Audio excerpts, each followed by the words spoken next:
உங்க வாட்ஸ்அப்ல மத்திய அரசுலேருந்து 12,000 ரூபாய் வரப்போகுதுன்னு ஒரு மெசேஜ் வந்துச்சா? தமிழ்நாடு முழுக்க இப்போ இதுதான் பேச்சா இருக்கு.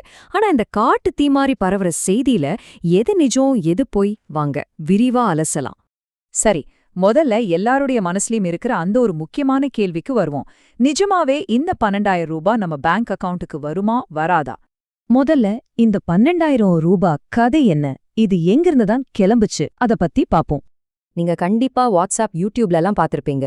மத்திய அரசாங்கம் நேரடியா உங்க பேங்க் அக்கவுண்ட்ல 12,000 ரூபாய் டெபாசிட் பண்ண போறதா ஒரு செய்தி பயங்கரமா வைரல் ஆகிட்டு இருக்கு. ஆனா இந்த பரபரப்பான தலைப்புச் செய்திக்கு பின்னாடி இருக்கிற நிஜம் என்ன? வாங்க இந்த வதந்திய உடைச்சு உண்மைய தனியா பிரிச்சு பாப்போம். இங்க நீங்க ரொம்ப முக்கியமா கவனிக்க வேண்டிய ஒரு விஷயம் இருக்கு.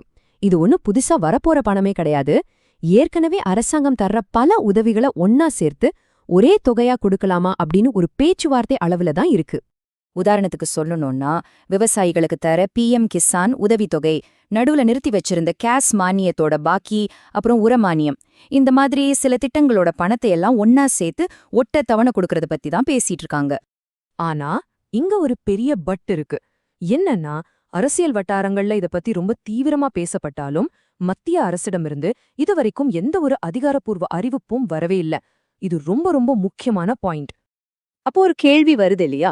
அதிகாரப்பூர்வ அறிவிப்பே வராத ஒரு விஷயம் எதுக்காக இப்போ திடீர்னு இவ்ளோ வேகமா பரவணும்? இதுக்கு காரணம் டைமிங். இந்த வதந்தி பரவுற நேரத்துக்கும் தமிழ்நாட்டுல வரப்போற 2026 சட்டமன்ற தேர்தலுக்கும் நேரடியா ஒரு தொடர்பு இருக்கு. இந்த வரிசைய ஒரு செஸ் கேம் மாதிரி பாருங்களேன்.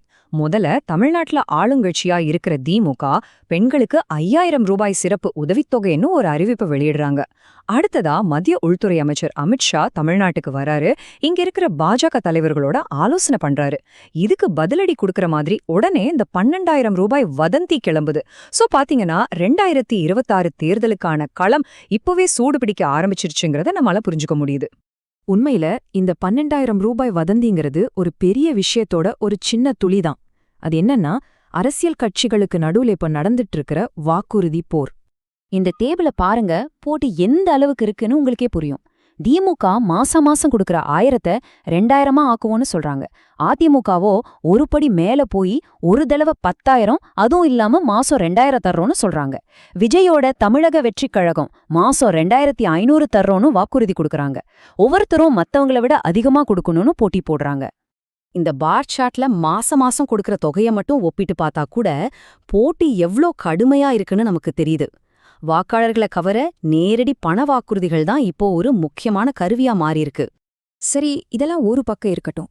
இப்போ நமக்கு ரொம்ப முக்கியமான ஒரு விஷயத்துக்கு வருவோம்.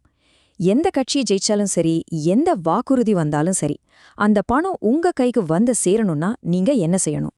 இந்த மாதிரி அரசாங்க பண பரிமாற்றங்கள் எல்லாமே DPT, அதாவது நேரடி பலன் பரிமாற்றம் மூலமா தான் நடக்குது. ரொம்ப சிம்பிளா சொல்லணும்னா, நடுவுல எந்த இடைத்தரகரும் இல்லாம அரசாங்கத்தோட பணம் நேரா உங்க பேங்க் அக்கவுண்ட்க்கு வந்து சேரும். ஆனா இந்த DPT சிஸ்டம் சரியா வேலை செய்யணும்னா அதுக்கு ஒரு சாவி தேவை. அந்த டிஜிட்டல் சாவி பேர் தான் EKYC. அதாவது உங்க ஆதார் கார்டு, உங்க பேங்க் அக்கவுண்ட், உங்க மொபைல் நம்பர், இது மூணும் ஒன்னோட ஒன்னு சரியா இணைக்கப்பட்டிருக்கணும். இது சும்மா தியரி இல்ல, இது நிஜமாவே நடந்திருக்கு. பல விவசாயிகளுக்கு PM கிசான் திட்டத்தோட பணம் கிடைக்காம போனதுக்கு முக்கியமான காரணமே அவங்களோட EKYC சரியா அப்டேட் ஆகாம இருந்ததுதான்னு அரசாங்கமே சொல்லியிருக்கு. அதனால இது ரொம்ப சீரியஸான விஷயம். அதனால நீங்க தயாரா இருக்கீங்களான்னு செக் பண்ணு இந்த 3 சிம்பிள் ஸ்டெப்ஸை ஃபாலோ பண்ணுங்க. உங்க ஆதார் கார்டு பேங்க் அக்கவுண்டோட லிங்க் ஆகிருக்கான்னு பாருங்க. ஆதார்ல கொடுத்த மொபைல் நம்பர் ஆக்டிவ் ஆயிருக்கான்னு செக் பண்ணுங்க. ஒருவேளை நீங்க PM கிசான் மாதிரி திட்டங்கள்ல இருந்தா ஆன்லைன்ல உங்க EKYC ஸ்டேட்டஸ் என்னன்னு ஒரு தடவை பார்த்துக்கோங்க. இன்னைக்கே இது செஞ்சிடுங்க. கடைசியா இந்த மொத்த சம்பவமும் நம்ம அரசியல்ல நடந்துட்டு இருக்கிற ஒரு பெரிய மாற்றத்தை நமக்கு தெளிவா காட்டுது. அது என்னன்னு பாப்போம். இந்த ஸ்லைட பாருங்க, உங்களுக்கே புரியும். அப்பெல்லாம் அரசியல்வாதிகள் ரோடு போடுறோம், பாலம் கட்டுறோம், ஃபேக்டரி கொண்டு வரோம்னு வாக்குறுதி கொடுத்தாங்க. ஆனா இப்பெல்லாம் நேரடியா உங்க அக்கவுண்ட்டுக்கு பணம் போடுறோம், மாசம் டெபாசிட் பண்றோம்னு சொல்றாங்க. அதாவது ஒட்டுமொத்த சமூகத்துக்கான திட்டங்கள்ல இருந்து தனிப்பட்ட நபருக்கான பண பலன்களுக்கு அரசியல் கவனம் மொத்தமா மாறியிருக்கு. இதனால இந்த புது அரசியல் களத்துல நாம புரிஞ்சிக்க வேண்டியது என்னன்னா, உங்களுக்கு கிடைக்க வேண்டிய உரிமைகளுக்கான உண்மையான சாவி அரசியல்வாதியோட வாக்குறுதி மட்டும் இல்ல, உங்களுடைய டிஜிட்டல் தயார் நிலையும் தான். அப்போ கடைசியா ஒரு கேள்வி. இந்த டிஜிட்டல் வாக்குறுதிகள் நிறைஞ்ச காலத்துல நம்ம இகேவைசிய அப்டேட்டா வச்சுக்கிறது தான் ஒரு குடிமகனா நாம செய்யக்கூடிய மிக முக்கியமான அரசியல் செயலா யோசிச்சு பாருங்க.